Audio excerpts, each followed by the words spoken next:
क्या आपण मैंने देखु जदि गोटे वृक्ष जमी फल हो क्या शुक आस शुआ जल्दी आसी से फल थंट मारी दे सी आपा छाए से फलटी बाजी दे आपा तो सेमिति शुकमुखा अमृतम द्रवसम युतम ए वेदकल्प वृक्ष निगम कल्पत्र गलित फल शुकमुखा अमृतम द्रवसम युतम जेतले शुक देव कौन करिसंती ना मुख मारी देचन थंट मारी देचंती ये अमृत शुकमुखा अमृतम द्रवसम युतम पीवतम भागवतम रसमालय ए अमृत को कौन करा जीवो काटिके खिया जीवो कौन करा जीवो ना पिया जीवो पीवतम भागवतम रसमालय जोटी केवल रस मधुर रस रसमालय मुहुरुहु रसिका बुझीबाउका केवल रस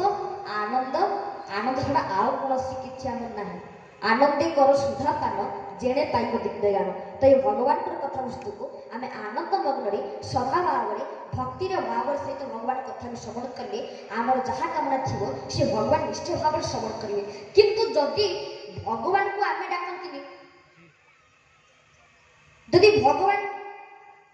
आम कथा शुणती आम डाकिया आम डाकियार कौन कारण ना आम डाकियार कौन आवश्यकता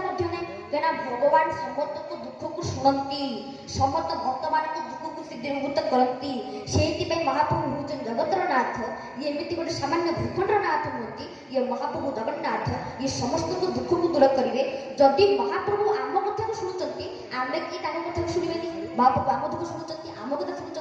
आ जदि महाप्रभु आम कथा शुणुंट आम कथा शुणुना महाप्रभु कथा ठिकाने आम कथा शुणी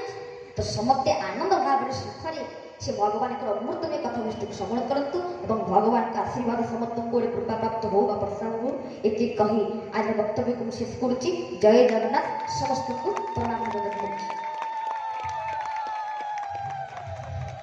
अल्परे केशवानंद सुंदर सुधा ढाले अल्परे अल्परे आपको बुझेदेले भागवत कौन मो पुओ थे मत कहला पापा जो आटम बम सारा विश्व को नष्ट कर दिए मोर तक देखा इच्छा मुझे से कौटी हुए कौन हुए कौटी तार इंडस्ट्री अच्छी मुझे विषय किसी भी जानी